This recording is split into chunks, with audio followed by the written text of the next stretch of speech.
کہ اور سابقون کا کیا کہیے گا جب ہم عربی متن کے ساتھ یہ تلاوت کرتے ہیں سورہ واقعہ کو، تو یہ اس وقت جو ہے اس کا جو سرور ہے اور مزہ جو ہے یہ آ جاتا ہے انسان کو۔ تو لہٰذا ہم نے اپنے آپ کو تلاش کرنا ہے کہ میں کہاں پر ہوں گا، دائیں ہاتھ والوں میں، بائیں ہاتھ والوں میں، یا سابقون میں۔ تو اللہ کرے کہ ہم سابقون میں ہو، اللہ کرے کہ ہم دائیں ہاتھ والوں میں سے ہو، اور اللہ تعالی ہمیں بائیں ہاتھ والوں سے بچائے۔ اسی طرح سے یہ قرآن کے اندر ایک اور آیات کریمہ ہے اسی سورہ الواقعہ کے اندر، بہت اہم ہے۔ آپ اس کے جو مضامین ہیں یا اس کا جو تشریح ہے وہ آپ پڑھ سکتے ہیں، اور وہ ہے کہ لا یمسہ الا المطہرون، کہ اس کو صرف اور صرف پاک لوگ ہی مسا کر سکتے ہیں قرآن کو۔ تو وہ بھی آپ یعنی اس کو پڑھنے کی ضرورت ہے۔ تو یہ بنیادی مضامین جو ہے وہ اس کے بارے میں بیان کر دیا گیا ہے۔ اسی کے ساتھ ہی جو قرآن مجید کے بارے میں شکوک و شبہات کو بھی جو آخری رکوع ہے اس کا دور کر دیا گیا ہے، اور جو ہے سورت کے بالکل آخر میں انسان کو موت اور اس کی جو ماں باپ کی کیفیتیں ہیں اس سے روشناس جو ہے وہ کرایا گیا ہے۔ تو یہ تمام چیزیں اسی کے اندر سورہ واقعہ کے اندر جو ہے موجود ہے، اور بہت ہی بہترین اور بہت ہی اچھی سورت ہے کہ جس میں ہم اپنے آپ کو دیکھ سکتے ہیں۔ تو یہاں پر ٹھہر کے اور بہت ہی غور فکر سوچ اور تدبر کے ساتھ ہمیں اس قرآن کو پڑھنا ہوگا۔ اسی صورت کریمہ کو جو ہے وہ ہم نے پڑھنا ہے۔ پھر اللہ کے ذکر کا اور شکر کا تذکرہ ہے، اور پھر آیت نمبر جو 83 ہے کہ جب تمہارے کسی عزیز کی جان حلق میں پہنچتی ہے اور تم اس کی کیفیت کو اپنی آنکھوں سے دیکھ رہے ہوتے، اس وقت اس کی نکلتی ہوئی جان کو واپس کیوں نہیں لے آتے؟ یعنی یہ وہ منظر بیان کر دیا گیا ہے کہ یہ انسان اتنا بے بس ہوتا ہے کہ ان کے اپنی باپ ہے، ماں ہے، بیوی ہے، بیٹا ہے، بیٹی ہے، بھائی ہے، بہت زیادہ پیار اور محبت یہ اس سے کرتا ہے، لیکن یہ انسان اتنا بے بس ہوتا ہے کہ ان کا روح جو ہے وہ اس کے حلق میں موجود ہوتا ہے، اور یہ ان سے بے پناہ محبت کرتا ہے کہ یہ میری ماں ہمیشہ میرے ساتھ رہے، یہ میرے والد صاحب ہمیشہ میرے ساتھ رہے، یہ میرا جو بھائی ہے، چھوٹا ہے، بڑا ہے، میں بہت محبت کرتا ہوں، یہ میرے ساتھ ہی رہے اس دنیا کے اندر جب تک میں زندہ ہوں، یہ میری بہن ہے، یہ جو ہے میری بیوی ہے، بچے ہیں۔ لیکن جب وہ حلق پہ آ جاتی ہے نا، اس کو جو کیفیت طاری ہو جاتی ہے موت کی، تو پھر یہ بڑا بے بست ہو جاتا ہے، یہ ان کو جو ہے روک نہیں سکتا اور وہ اس دنیا سے چلا جاتا ہے۔ تو وہ اذا بلغت الحلقوم، تو اس میں یہ منظر کشی کی گئی ہے۔ تو یہ جو بے بسی ہے اگر دنیا کے اندر ہے اسی آخری وقت میں، تو یہ بے بسی جو ہے یوم آخرت بھی موجود ہوگی کہ ہم وہاں کسی کا کوئی مدد نہیں کر سکیں گے اور نہ کوئی ہمارا مدد کر سکے گا۔ تو یہ بہت بہترین صورت ہے، اور اس کو بڑے غور کے ساتھ، فکر کے ساتھ، سوچ اور تدبر کے ساتھ ہمیں پڑھنے کی ضرورت ہے۔ اسی کے بعد ہے سورہ الحدید۔ سورہ الحدید جو ہے یہ مدنی سورت ہے، اور اس مدنی سورت میں سورت کا جو آغاز ہے اس کا اصل میں یعنی اس کو بھی آپ بڑے ہی بہترین انداز میں سورہ الحدید کے اندر جو ہے وہ بیان ہوا ہے۔ اور جب ہم سورہ الحدید کو پڑھتے ہیں تو سبح للہ ما فی السماوات والارض وهو العزیز الحکیم، لہ ملک السماوات والارض یحیی ویمیت وهو علی کل شیء قدیر۔ یعنی اللہ تعالیٰ جو ہے ان کا جو تعارف ہے، اللہ تعالیٰ کی جو صفاتی کریمہ ہے، ان کو بڑے مؤثر انداز میں یہاں پر بیان کر دیا گیا ہے کہ للہ ما فی السماوات والارض وهو العزیز الحکیم، یعنی اس کے ایک ایک لفظ پہ کہ جو کچھ بھی ہے آسمان اور زمین میں وہ اسی اللہ کے ہے، وہ عزیز ہے، وہ حکیم ہے، بادشاہت جو ہے آسمانوں کی زمینوں کی اسی کے لیے ہے، وہ یحیی و یمیت ہے، ہر چیز پر قادر ہے، اول والآخر والظاہر والباطن، یعنی اول بھی، آخر بھی، ظاہر بھی، باطن بھی، وہ سب جو ہے اور ہر ایک چیز پر علیم ہے۔ پھر هو الذی خلق السماوات والارض، پھر زمین اور آسمان کی تخلیق، اس کا بنانا، یہ تمام چیزیں بہت ہی بہترین انداز میں رب کائنات نے بیان کی ہے۔ پھر اسی کے ساتھ یہ جو دن کا آنا، رات کا جو ہے داخل ہونا، رات کا ختم ہونا، پھر دن کا آنا، پھر یہ علیم بذات الصدور، اور اس کے بعد رب کائنات جو ہے وہ حکم فرماتے ہیں کہ آمنوا باللہ ورسولہ وانفقوا مما جعلکم مستخلفین فیہ، کہ اللہ پر اور اس کے رسول پر ایمان لے اور اس مال میں سے خرچ کرو جس میں اللہ نے تمہیں یعنی جانشین بنایا ہے، تمہیں اللہ تعالیٰ نے حصہ دیا ہے۔ تو یہ جو انفاق فی سبیل اللہ کا حکم ہے کہ یہ جو مال ہے، یہ جو دولت ہے، یہ اصل میں اللہ رب العزت کی ہے، اور ہمیں تو اس کا جانشین بنا دیا ہے، ہمیں تو صرف یہ جو ہے اس کا مالک بنا دیا گیا ہے چند سالوں کے لیے، 50 سال ہے، 60 سال ہے، 70 سال ہے، اور پھر جو ہے ہم یہاں سے چلے جائیں گے۔ تو اللہ رب العزت فرماتے ہیں کہ اپنے اس مال سے خرچ کرو۔ یہ جو انفاق فی سبیل اللہ بیسیکلی جو رمضان المبارک کا مہینہ، کہ اس میں ایک تو ہم بھوک کو، پیاس کو برداشت کرتے ہیں، اور اس سے یہ سبق حاصل کرتے ہیں کہ دیکھ لیجئے گا کہ جب بھوک ہو، پیاس ہو، تو انسان کتنا بے بس ہو جاتا ہے، اور جن کے پاس نہ ہو تو وہ کتنے بے بس ہوں گے۔ اور مجھے رب کائنات نے جو دیا ہوا ہے رزق، اس رزق میں سے خرچ کرنا وہ بہت اہم بات ہے۔ اور یہ جو انفاق ہے، انفاق کے معنی صرف یہ نہیں ہے کہ ہم، یعنی بعض لوگ زیادہ تر جو ہے وہ یہ لے لیتے ہیں، یا انہوں نے سمجھ رکھا ہے کہ انفاق صرف یہ ہے کہ ہم لوگوں کو نقد جو ہے وہ پیسے دے دیا کریں، یہ صرف انفاق نہیں ہے۔ روزانہ ہم اپنے گھر کے اندر کوئی سالن پکاتے ہیں، آپ اسی سالن کے اندر جو ہے تھوڑا سا نکال کے اس میں سے اپنے پڑوسی کو دے دے، اپنے آگے والے پڑوسی کو دے دے، اس سے اگلے دن کسی اور کو دے دے، تو یقین یہ بھی انفاق فی سبیل اللہ ہے۔ آپ کوئی روٹی بنا لیتے ہیں تو کر لیجئے گا۔ عموماً ہم اتوار کے دن دیکھ لیتے ہیں کہ اپنے گھر میں جو ہے وہ ہم ناشتے کا بندوبست کرتے ہیں، باہر سے لے کر آتے ہیں، تو ٹھیک ہے اگر آپ اپنے لیے کوئی چنا، حلیم وغیرہ لے کر آ رہے ہو تو کوئی 50 روپے کے چنے اضافی لے آؤ، الگ پیکٹ بنا لاؤ، اپنے پڑوسی کو دے دو، یہ سب انفاق فی سبیل اللہ کے زمرے میں آتے ہیں۔ تو یہ تمام چیزیں رب کائنات نے اس میں بیان کر دی ہے۔ اور پھر اس کے بعد جب ہم آگے بڑھتے ہیں، وہ یہ ہے کہ اللہ جو اپنے بندوں پر واضح آیتیں اتارتا ہے تاکہ وہ تمہیں اندھیروں سے نور کی طرف لے جائیں، یقیناً اللہ تعالیٰ تم پر نرمی کرنے والا ہے۔ یعنی یہ جو آیتیں ہیں یا یہ جو قرآن عظیم الشان ہے، یہ تمام چیزیں اس لیے ہیں کہ اللہ تعالیٰ انسان کو جو ہے وہ اندھیروں سے نکال لیتا ہے اور پھر اس کو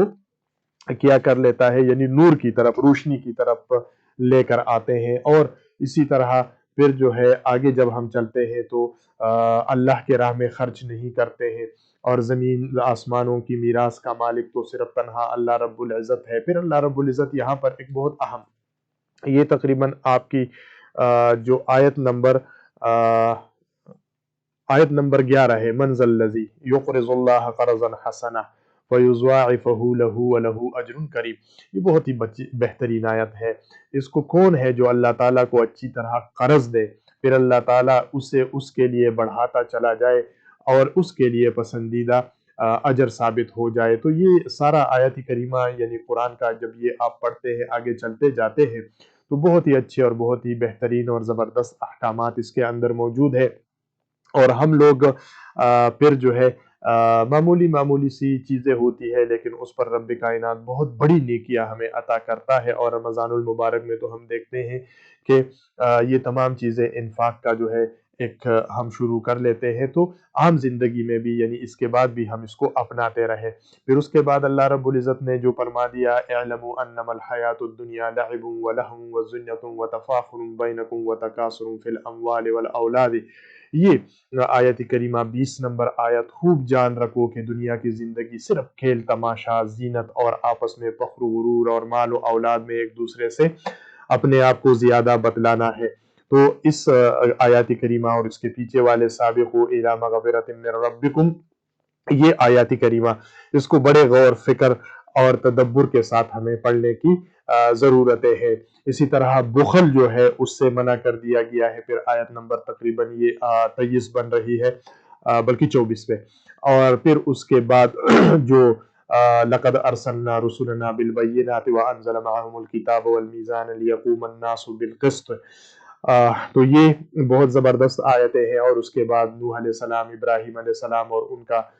جو ہے بارے میں تذکرہ یہاں پر موجود ہے۔ اور پھر یا ایھا آمنوا اتقوا اللہ، اے وہ لوگو جو ایمان لائے ہو، اللہ سے ڈرتے رہا کرو اور اس کے رسول پر ایمان لاؤ، اللہ تمہیں اپنی رحمت کا دوہرا حصہ دے گا۔ یعنی صرف ایمان لانا کافی نہیں ہے بلکہ اللہ سے ڈرنا بھی ہے، تقوی بھی اختیار کرنے ہیں۔ تو یوں سمجھ لیجئے گا کہ یہ سورۃ کریمہ جو ہے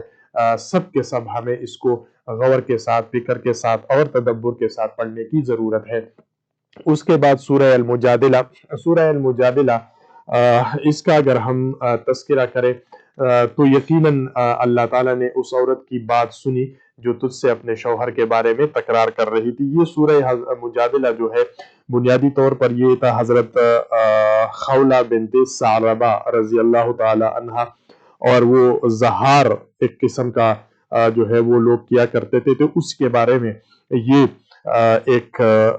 یعنی اللہ رب العزت وہ فریاد کر رہی ہے زمین پر، اور اس کی جو فریاد ہے وہ رب کائنات سن رہے ہیں۔ تو کیا کتنا مطلب درجہ ہے اس خاتون کا، اور کس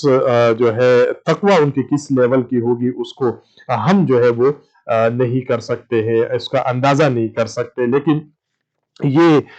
حضرت خولہ رضی اللہ تعالی عنہ جو ہے اس کی یعنی یہ اتنی اس طرح وہ خاتون تھی کہ یہ آیات کریمہ ان کے بارے میں نازل ہوئی۔ جب آپ اس کا تفسیر پڑھیں گے، چونکہ وقت کم ہے میں تھوڑا جلدی سے اس کو کروں گا، وہ زہار ان کے شوہر نے کیا ہوا تھا، لیکن اس خاتون کا کہ رب کائنات ان کی آواز اور فریاد کو سن رہا ہے، وحی کے ذریعے جو ہے احکامات دے دیے۔ ایک مرتبہ حضرت عمر فاروق رضی اللہ تعالیٰ عنہ اپنے ساتھیوں سمیت کہیں راستے میں جا رہے تھے، ایک بوڑھی عورت اس کو ملی اور انہوں نے اسے رکنے کا اشارہ کیا۔ امیر المؤمنین سر جھکا کے کھڑے رہے، رکے رہے وہاں پر، اور وہ بڑھیا جو ہے وہ بڑی دیر تک وہ بوڑھی عورت ان کو باتیں کرتی رہی۔ وہ کچھ حضرت عمر رضی اللہ تعالیٰ عنہ وہ سر جھکا کے کھڑے رہے۔ جب وہ خاتون چلی گئی تو صحابہ نے پوچھا کہ کون تھی یہ کہ جسے آپ بڑے غور کے ساتھ اور تفکر کے ساتھ اور سر جھکا کے سن رہے تھے، بالکل جامد اور ساکت کھڑے ہوئے تھے، تو یہ خاتون کون تھی؟ تو حضرت عمر رضی اللہ تعالیٰ عنہ نے فرمایا کہ یہ وہ خاتون ہے کہ جس کی شکایت رب کائنات آسمان پر سنا کرتے تھے، یعنی یہ خولہ بنت ثعلبہ رضی اللہ تعالی عنہا تھی۔ تو یعنی اس کی عظمت، اس خاتون کی تقوی کو دیکھ لیجئے گا کہ کس طرح سے وہ خاتون جو ہے وہ ان کا تقوی یہاں پر اس کا تذکرہ کیا ہوا ہے زہار کا۔ تو یہ پورا مسئلہ یہاں پر وہ اس کے اندر بڑے تفصیل کے ساتھ جو ہے وہ موجود ہے۔ اسی کے ساتھ ہی پھر جو زہار کرے تو ان کا جو حکم ہے وہ حکم یہاں پر تفصیل کے ساتھ موجود ہے کہ کس طریقے سے آپ اس کا فدیہ وغیرہ جو ہے وہ دے سکتے ہیں۔ اور پھر اللہ تعالیٰ نے یہ یعنی دیکھ لیجئے گا یہ جو آیت نمبر 7 ہے، اس میں رب کائنات نے بڑے ہی واضح انداز کے اندر بہت ساری چیزوں کا ذکر کیا ہوا ہے۔ تو اللہ تعالیٰ فرماتا ہے کیا تو نے نہیں دیکھا کہ اللہ آسمانوں کی اور زمین کی ہر چیز سے واقف ہے، 3 آدمیوں کی سرگوشی نہیں ہوتی مگر اللہ ان کا چوتھا ہوتا ہے، اسی طرح اور نہ 5 کی مگر ان کا چھٹا وہ ہوتا ہے، اور نہ اس سے کم کی اور نہ زیادہ کی مگر وہ 7 ہی ہوتا ہے جہاں بھی وہ ہو، پھر قیامت کے دن انہیں ان کے اعمال سے آگاہ کرے گا، بے شک اللہ تعالیٰ ہر چیز سے واقف ہے۔ یعنی یہ جو غیبت سے منع کیا گیا ہے، چغلی سے منع کیا گیا ہے، تو اللہ رب العزت فرماتے ہیں کہ اگر 2 آدمی آپس میں سرگوشی بھی کرتے ہیں تو تیسرا اللہ کی ذات ہے، اگر 4 کرتے ہیں تو 5واں اللہ کی ذات ہے، یعنی ہر حالت میں وہ سنتا ہے۔ تو یہ اس کا تذکرہ ہے۔ تو ہمیں یعنی کوئی ایسی بات اور ایسا کام نہیں کرنا چاہیے کہ جو اللہ رب العزت کے احکامات کی نافرمانی پر مبنی ہو۔ اور پھر رب کائنات نے یہ بھی فرمایا کہ کیا تو نے ان لوگوں کو نہیں دیکھا جنہیں کانپوسی سے روک دیا گیا تھا، وہ پھر بھی اس کے روکے ہوئے کام کو دوبارہ کرتے ہیں اور آپس میں گناہ کی اور ظلم و زیادتی اور نافرمانی پیغمبر کی سرگوشیاں کرتے ہیں۔ تو یہ جو سرگوشیاں ہیں اس سے منع کیا گیا ہے۔ اور پھر اے ایمان والو، آیت نمبر 9 کے اندر جب سرگوشیاں کرو تو یہ سرگوشی گناہ اور ظلم اور نافرمانی پیغمبر کی نہ ہو، بلکہ نیکی اور پرہیزگاری کی باتوں پر سرگوشیاں کرو۔ یعنی اللہ تعالیٰ فرماتے ہیں کہ جب آپ آپس میں سرگوشیاں کرتے ہو، بات چیت کرتے ہو، تو ایسی گفتگو نہ کرو، ایسی سرگوشیاں نہ کرو، ایسی باتیں ایک دوسرے کے ساتھ نہ کرے کہ جو اللہ تعالیٰ کی نافرمانی پر مشتمل ہو، بلکہ اچھی باتیں کرے، نیک باتیں کرے، قرآن و سنت کی باتیں کرے، اور لوگوں کی بلائی کی باتیں جو ہے وہ کیا کرے۔ اور یہ جو سرگوشیاں ہیں یہ شیطانی کام ہے، یعنی کبھی جا کے اس کے کان میں کچھ ڈال دیا، کبھی جا کے اس کے کان میں کچھ ڈال دیا، یہاں سے اٹھا کے اس کے پاس لے گئے، وہاں سے اٹھا کے اس کے پاس لے کر آئے۔ تو اللہ تعالیٰ فرماتے ہیں انما نجوا من الشیطان لیحزن الذین آمنوا۔ تو یہ جو ہے یہ شیطانی کام ہے، یہ نجوا کرنا یہ شیطانی کام ہے، اس سے بچے رہنا۔ اس کے بعد مسلمانوں کو ایک حکم دیا گیا، یہ بہت ہی بہترین انداز ہے اور بہت ہی بہترین ہدایات ہے جو رب نے دیے ہیں آیت نمبر 11 میں، کہ اے مسلمانوں جب تم سے کہا جائے کہ مجلسوں میں ذرا کشادگی پیدا کرو تو تم جگہ کشادہ کرو، اللہ تعالیٰ تمہیں کشادگی دے گا، اور جب کہا جائے اٹھ کے کھڑے ہو جاؤ تو تم اٹھ کر کھڑے ہو جانا۔ تو یہ ہے کہ مجلس کے آداب اس کے اندر بیان کیے گئے کہ کل کر کے بیٹھ جائے، کہ ہر آدمی کو اپنی جگہ مل جائے، اور جب مجلس ختم ہو جائے تو پھر آپ اٹھ کر چلے جائیے گا، وہاں بیٹھے نہ رہو کہ جو صاحب خانہ ہے ان کو جو ہے وہ کیا ہو، تکلیف وغیرہ ہو۔ تو اس کا ذکر جو ہے وہ اس کے اندر موجود ہے۔ اسی کے ساتھ ہی نبی صلی اللہ علیہ وسلم کے ساتھ کوئی سرگوشی کرنا تو وہ صدقہ دینے کا جو ہے وہ حکم دیا گیا تھا۔ اور پھر اس کے بعد کیا تو نے ان لوگوں کو نہیں دیکھا جنہوں نے قوم سے دوستی کی جن پر اللہ کا غضب ہو چکا ہے۔ یہ جو منافقوں کے بارے میں وہ تمام چیزیں یہاں پر موجود ہے، اور ان لوگوں نے اپنی قسموں کو ڈال بنا رکھا ہے اور لوگوں کو اللہ کی راہ سے روکتے ہیں۔ تو لوگوں کو اللہ کی راہ سے روکنا یہ ممنوع ہے، یہ غلط کام ہے۔ اب ہم آج جب ہم سوچتے ہیں کہ اللہ کی راہ سے روکنا کس طرح ہے، تو یقین کریں وہی طریقے ہیں۔ دیکھیں ہم گھر سے نکلتے ہیں، یہاں پر اذان کی صدا بلند ہو جاتی ہے نماز سے، اور 4-5 ایک بندہ کھڑا ہو جاتا ہے، اس کو بلا لیتا ہے، اس کو بلا لیتا ہے، اس کو بلا لیتا ہے، ان کو باتوں میں لگا لیتا ہے، ان کو فضول قسم کی باتوں میں لگا لیتا ہے، لہو لعب میں مبتلا کر لیتے۔ تو یہی تو اللہ کے جو ہے نا دین سے لوگوں کو روکنا ہے، کہ جناب اگر آپ ان کو حکم دے 3-4 لوگ آپ کے پاس کھڑے ہیں دروازے گلی میں محلے میں، تو بجائے اس کے کہ اذان کا وقت ہو گیا ہے آپ ان کو دے کے جناب آ جائیے نماز کی طرف چڑھتے ہیں، اور آپ ان کو باتوں میں لگا دیتے ہیں، گپ شپ میں لگا لیتے ہیں۔ تو یہ تمام چیزیں جو ہے وہ یہ ہے کہ یہ یعنی لوگوں کو اللہ کے دین سے روکنا ہی ہے۔ تو یہ تمام چیزیں جو ہے ہمیں اس سے اجتناب کرنے کی ضرورت ہے۔ اس طرح جب آپ آگے بڑھتے جائیں گے تو بہت سارے احکامات اس کے اندر جو ہے وہ موجود ہے۔ اور پھر جو سب سے اہم بات آیت نمبر 22 میں یہ بڑی قابل غور ہے کہ اللہ تعالیٰ پر اور قیامت کے دن پر ایمان رکھنے والوں کو آپ اللہ اور اس کے رسول کی مخالفت کرنے والوں سے محبت رکھتے ہوئے ہرگز نہ پائیں گے، گو کہ ان کے باپ یا ان کے بیٹے یا ان کے بھائی یا ان کے کنبہ ہی کیوں نہ ہو، یہی لوگ ہیں جن کے دلوں میں اللہ تعالیٰ نے ایمان کو لکھ دیا ہے اور جن کی تائید اپنے روح سے کی ہے، اور جنہیں اللہ تعالیٰ جنتوں میں داخل کرے گا جس کے نیچے نہریں بہتی ہوں گی۔ یعنی یہ نہیں ہو سکتا کہ جو ایمان رکھنے والے ہو وہ اللہ اور اللہ کی رسول سے مخالفت رکھنے والے لوگوں کے ساتھ جو ہے وہ محبت کرے، یہ نہیں ہو سکتا۔ وہ ان لوگوں سے محبت کریں گے جو اللہ سے محبت کرتے ہیں، جو اللہ کے رسول سے محبت کرتے ہیں، جو قرآن و سنت سے محبت کرتے ہیں۔ تو اس کا تذکرہ یہ سورہ المجادلہ کے اندر موجود ہے، بہت ہی بہترین آیتیں ہیں، اور اللہ تعالیٰ سے دعا ہے کہ اللہ تعالیٰ ہمیں ان تمام قرآن کے ایک ایک لفظ کے اوپر جو ہے غور فکر سوچ تدبر کرنے کی ہمیں قوت اور صلاحیت دے۔ اللہ تعالیٰ سے دعا ہے کہ ہم قرآن کے ان احکامات کو سمجھے، اس پر عمل کرے، اس کو دوسرے لوگوں تک پہنچائے، اور جو لوگ اس پہ ہے اس کے لیے عملی جدوجہد کر رہے ہیں اس نظام کے نفاذ کے لیے، تو اللہ تعالیٰ ہمیں ان کا ساتھ دینے کی توفیق عطا فرمائے۔ دوستوں اور ساتھیوں، بس رمضان المبارک کا مہینہ جو ہے وہ رخصت ہونے والا ہے، ممکن ہے 4 دن ہو، ممکن ہے 3 دن ہو، لیکن سچی بات یہ ہے کہ سورہ الواقعہ میں ہمیں اپنے آپ کو دیکھنا ہوگا کہ سانس تو بند ہونی ہے، حقیقت ہے، کوئی بھی انکار نہیں کر سکتا کہ اس دنیا سے رخصت تو ہونا ہے، آج نہیں تو کل، کل نہیں تو پرسوں، پرسوں نہیں تو ترسوں۔ اور سورہ واقعہ کے اندر ہم نے اپنے آپ کو دیکھ لینا ہے کہ بروز قیامت میں کہاں پر کھڑا ہوں گا، بروز قیامت میں جو ہے اس حشر کے میدان میں میں کس گروہ کے ساتھ ہوں گا۔ تو آئیے اپنے آپ کو تلاش کرنے کی کوشش کریں، اور اسی طرح کہ ہم اس مقام تک پہنچ جائے کہ جس مقام تک حضرت خولہ بنت ثعلبہ رضی اللہ تعالیٰ پہنچ چکی تھی، کہ وہ زمین پر رسول اللہ صلی اللہ علیہ وآلہ وسلم کی دربار میں ان سے شکایت کر رہی ہے، اور آسمانوں کا رب آسمان پر اپنے عرش پر ان کی شکایت کو سن رہا ہے۔ تو آئیے ذرا دیکھ تو لے، تھوڑا سا تحقیق تو کرے کہ وہ حضرت خولہ بنت ثعلبہ رضی اللہ تعالیٰ عنہ وہ ایسا کیا عمل کرتی تھی کہ جس کے ذریعے سے ان کا رابطہ اپنے رب کے ساتھ بالکل براہ راست تھا۔ اور ذرا تحقیق تو کر لے کہ حضرت عمر فاروق رضی اللہ تعالیٰ عنہ جیسا جو ہے وہ سخت حکمران اور وہ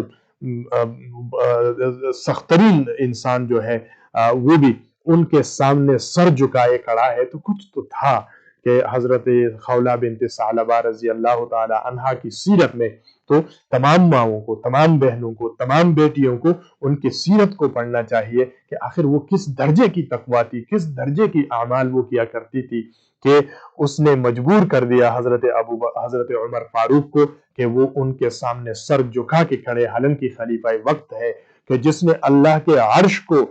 ہلا کے رکھ دیا تھا، اور ان کے بارے میں رب نے جو ہے وہ وہی نازل فرما دی۔ تو یہی وہ بنیادی چیز ہے جو اس رمضان المبارک کے مہینے میں ہم نے اپنے اندر پیدا کرنی ہے۔ اللہ تعالیٰ سے دعا ہے کہ اللہ تعالیٰ ہمیں ان رمضان المبارک کی فضیلتوں کو سمیٹنے کی توفیق عطا فرمائے۔ پروگرام کا وقت جو ہے وہ ختم ہوا چاہتا ہے۔ اس پروگرام کو آپ کی سماعتوں تک پہنچا رہے تھے ہمارے اسٹوڈیو انجینئر واجد محمود صاحب۔ آپ لوگ سنتے رہیے گا رفاع FM 102.2۔ اصغر خان عسکری کو اجازت دیجیے، اللہ نے کہا۔